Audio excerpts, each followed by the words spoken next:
you're in the interview, they already see something in you that they want and that they like, and so you want to make sure that you vet them in that program to make sure it's a good fit. So that's why these questions I feel are more appropriate during the actual interview. Get your life, plan it out. You can go as far as you can dream.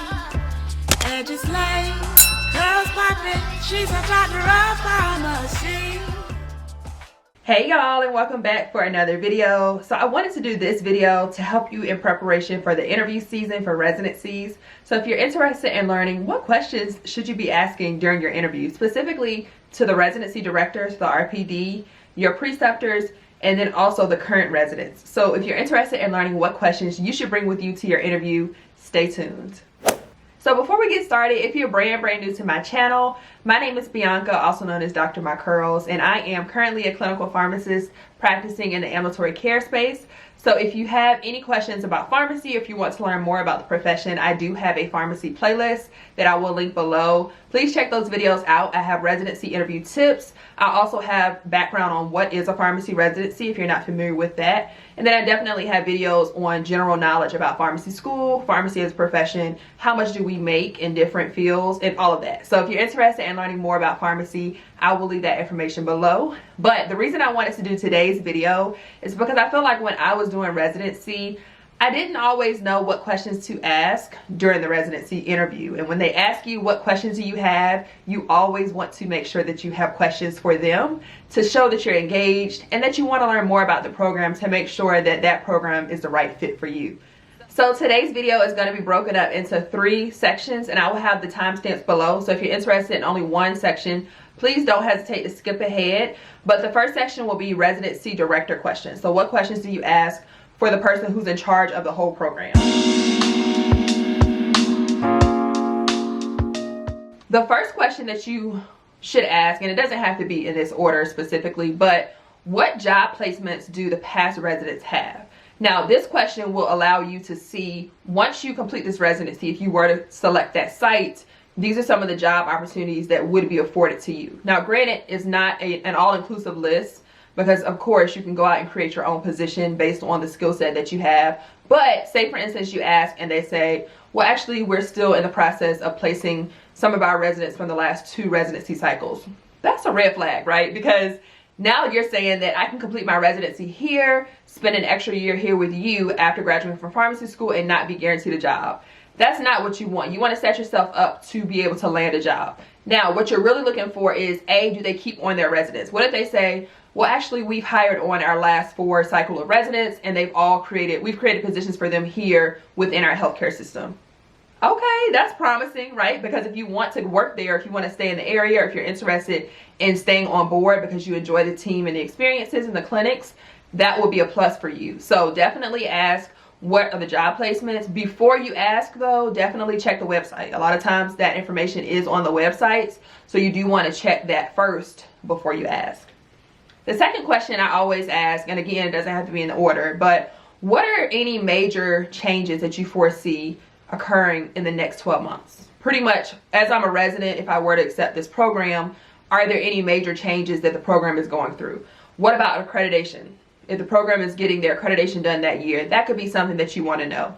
Or what if the residency director is expecting? If it's a female and they're expecting a child and she's going to be gone half of the year, that's also something that you would want to know, right? Because someone else would be overseeing. So anything that you have issues with, you would have a new contact person versus the person that you initially thought, which is the RPD.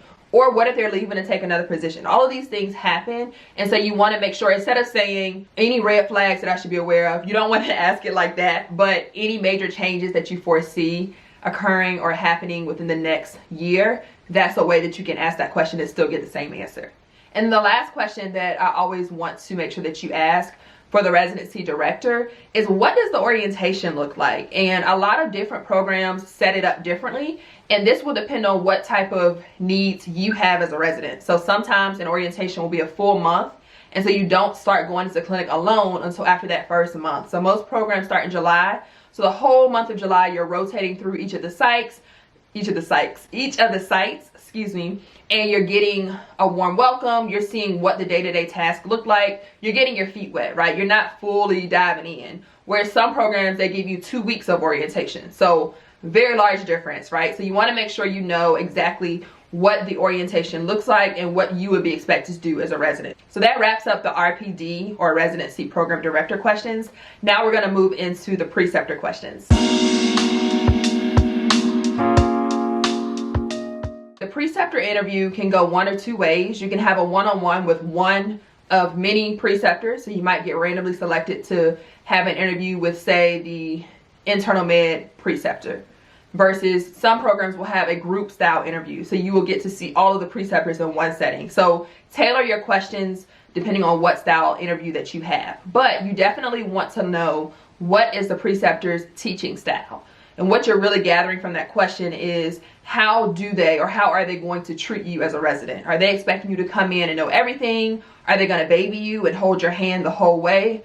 Are they kind of like, we're going to feed off of you and whatever you need, I'll meet you where you are? What type of learning style do they have? And so just asking that simple question will gather all of the information that you need to know about the style of that preceptor and what that year is going to look like as you work with them. So remember, you work very, very closely with your preceptor, so you want to make sure your learning style and their teaching style go hand in hand. You also want to know, are they the only pharmacists on site? So a way to ask that is, do you work alongside other healthcare professionals, or do you work in a pharmacist-run clinic?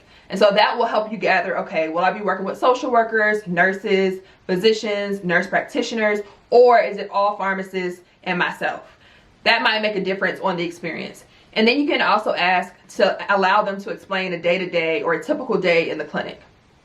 And they usually will walk you through, okay, so we usually have about 30 so patients on our schedule. We split them between the 3 pharmacists. The patients come in, we draw their labs, and we talk to them about XYZ. And then you can kind of get a picture of how your day-to-day would look as well. If they don't mention the patient load, you do want to ask, on a typical day, how many patients do you see in clinic, right? So that will help you see how busy the clinic is. Some clinics, believe it or not, especially in my field, ambulatory care, we may only see 3 patients a day. Like if we have 9 patients scheduled for the morning, only 3 of them may come depending on the day. It just depends. Some patients don't show up for their appointments. We have a lot of no-shows. If you're going to be seeing 50 patients a day versus 10 patients a day, that makes a difference as well. So it kind of just gives you, paints the picture of what it would look like at that site with that resident, or excuse me, with that preceptor. So ask those questions and gather as much as you can about the site that they work at, especially if the website only says, it's a, say if the website says the FQHC clinic. Well, FQHC is Federally Qualified Health Center, which will automatically cue you to know they're underserved patients, right? Underinsured, uninsured, government insured patients. But what does that mean for you in your day-to-day task? So that's important to ask. Also, what disease states do you see the most in clinic? Would be cool to know as well. Only ask this as it applies. If it's a co-ed clinic, they're only going to see patients on warfarin, on DOACs, right? So just be careful how you ask that question to make sure that you know or sound prepared. Those questions will help you get around the questions that you really want to know. Like, what does your clinic look like? Do you enjoy going to clinic? What patients do you see? And who are you treating day to day? So those are some questions for the preceptors that I hope were helpful. Now, last but not least, you definitely want to have questions for the current residents. Questions that you really want to find out is, A, are they enjoying their experience there? So a way to ask that is, what are some of your favorite rotations that you've had or learning experiences that you've done so far, and why? Right? Open up the door for them to share what they love about the program and what program learning experiences they've learned the most from or enjoyed the most. Then you can also ask, how much do they interact with the other residents? And so the reason why you want to ask that is to make sure that you know, how many times are you going to see your co-resident? How many times do y'all overlap? Like, what if they say, oh, every Friday we have clinic together, me and my co-resident. And so you're like, oh, okay, so I'll be in clinic together with the co-resident. That's important for you to know as well. So I always ask those 2 questions. And then the question about the work-life balance is always very important. In other words, are you always working, doing residency projects, research, working up patients, or are you able to explore the city, relax a little bit, have some me time? So the way that you ask that is, what are some fun things that you've been able to do in the city or in the area since you've been here as a resident? And they're gonna be like, oh, okay, yeah, like we go XYZ, we do all of these things. Or if they say, you know, I honestly haven't been out, like I've just been working so much on projects and yada, yada, yada, that's a red flag, because that means that you may not have that work-life balance. And then lastly, you want to ask them what are their career plans, because that's always nice to know what their next steps are, so then they can say, oh, okay, I've actually applied for a second-year residency, or I've actually been interviewing for jobs myself in academia or in ambulatory care settings, XYZ, or they created a position for me here at the health system. And so knowing that, that goes back to the residency director question about job placements. That helps you feel more relaxed, right? If you know, okay, this current resident already has a job offer and we're only in January, February, and the residency doesn't end until June, or the resident didn't really sound like she liked it here, like she doesn't even have any career plans, that could be a red flag as well. So definitely gather everything that you can from the residents and the co-residents, and just be open with them, show your personality, and don't show too much personality. I will say during your interview, usually the residents that are there currently are going to be the ones taking you to lunch. They're going to be the ones showing you around the town, walking you to and from your different interviews if you have multiple interviews on site. And so you want to make sure you don't do too much. Say all that to say, as you interview, especially if it's a group, make sure that you separate yourself from people like that. Like one of the guys during the interview lunch, we were all sitting together. So everyone that was interviewing, it was like 4 of us and then 2 of the current residents.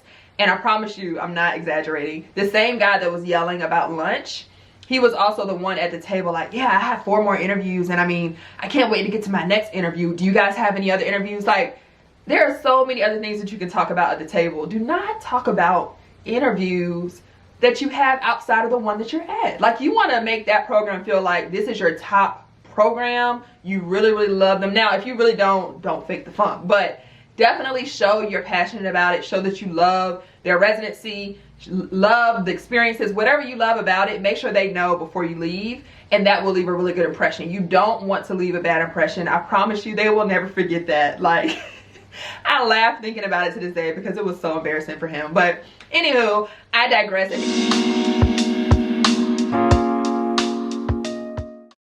All right, so now that we have the questions that you want to ask to all 3 of them, how do you present these questions during the interview? So what I did is I made individual Word documents with the heading of preceptor, RPD, and resident, and then I listed them off 1, 2, 3, 1, 2, 3. Whatever questions I had, I typed them all up and printed them off on individual sheets.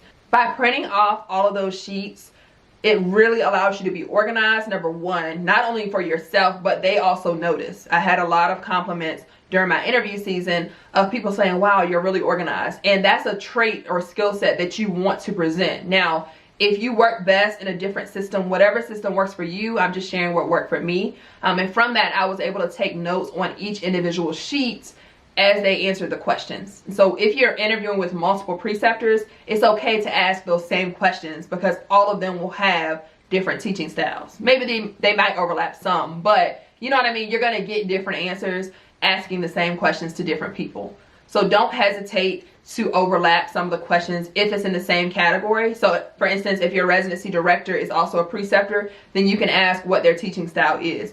As a residency director in general, you can ask how much interaction do they have with their residents, you know? So all of these questions, some of them do overlap, but make sure that you have separate sheets of paper to address the answers that you get so that at the end of the interview, when you're going over your notes to decide, okay, was this program a fit for me? You can pinpoint which preceptor said what and which learning experience that relates to. I think that was it. I hope that this was helpful. If it has been helpful, make sure you give this video a thumbs up. Also, make sure you consider subscribing and joining the fam. And again, I will link my pharmacy playlist below, so definitely check it out if you have any other questions about residency, pharmacy school, or pharmacy profession as a whole. But other than that, I will see you guys on my next one. Thank you so much for watching. Bye.